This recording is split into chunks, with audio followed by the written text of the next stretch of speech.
ఇప్పుడు మీరు చదువుకున్న వాళ్ళు కదా, ఆయన టీవీల ముందుకు వచ్చి ఇంటర్వ్యూలు చేసిండు. టీవీ నైన్కి కానీ, ఏబిఎన్కి కానీ, ఎన్టీవీకి కానీ కొంతమందికి చేశాడు. ఏమని, నాకు రాబడి తెలుసు, నాకు పోబడి తెలుసు, అన్నీ తెలుసు, అన్నీ తెలిసే నేను ఒప్పుకున్నా, ఇది చేస్తా అని చెప్పేసి షరతుగా చెప్పేసి మాట్లాడిండు ఆయన. అవునవును చెప్పిండు. ఎట్లా అనిపిస్తుంది దాని ఆ విషయంలో?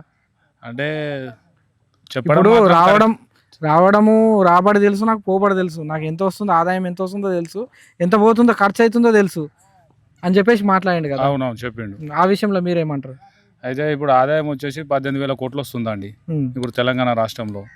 ఆదాయం 6,500 కోట్లు అనేది ఓన్లీ ఇంట్రెస్ట్కే పోవడం జరుగుతుంది.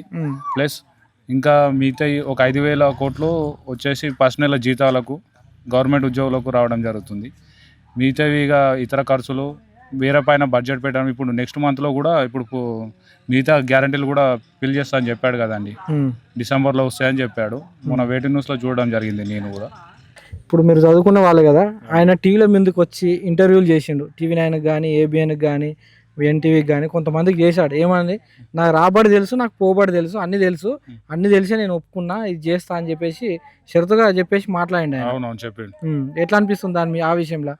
అంటే ఇప్పుడు రావడము రాబడి తెలుసు, నాకు పోబడి తెలుసు, నాకు ఎంత వస్తుందో, ఆదాయం ఎంత వస్తుందో తెలుసు, ఎంత పోతుందో, ఖర్చు అవుతుందో తెలుసు అని చెప్పేసి మాట్లాడిండు కదా. అవునవును చెప్పిండు. ఆ విషయంలో మీరేమంటారు?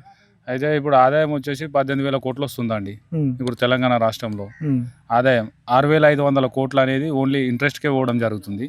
ప్లస్ ఇంకా మిగతా ఒక 5,000 కోట్లు వచ్చేసి పర్సనల్ జీతాలకు, గవర్నమెంట్ ఉద్యోగులకు రావడం జరుగుతుంది.